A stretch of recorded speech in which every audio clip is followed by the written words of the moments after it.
একটা সুসংবাদ আপনাদেরকে দিয়ে যাচ্ছি।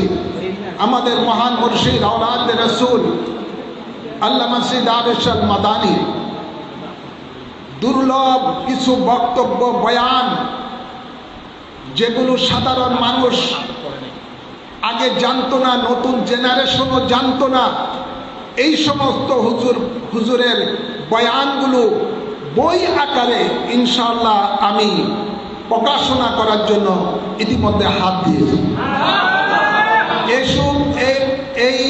এই কিতাবের নাম দিয়েছি বয়ানে ইমামে রব্বানী। প্রথমত ওনার এই প্রথম খণ্ড যেটা হাতে নিয়েছি, এটা প্রায় 300 পৃষ্ঠার উপরে হবে। খুব পরিশ্রম এগুলো করতে গিয়ে এইসব, আর এভাবে পর্যায়ক্রমে 5 খণ্ড বের হবে। কয় খণ্ড?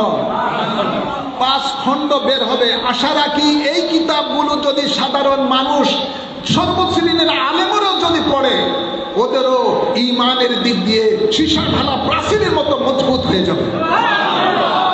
ঈমান এবং আমল উভয় দিক দিয়ে আজকে আপনার এই কিতাব এসে যাবে ইনশাআল্লাহ। তো এভাবে হুজুর কেবলার লেখা কিতাবগুলো, বিভিন্ন কিতাবগুলো পর্যায়ক্রমে ইমামে রব্বানী ফাউন্ডেশনের মাধ্যমে বের হবে। খুব সহসায় ইনশাআল্লাহ এই প্রথম খণ্ড বের হতে যাচ্ছে।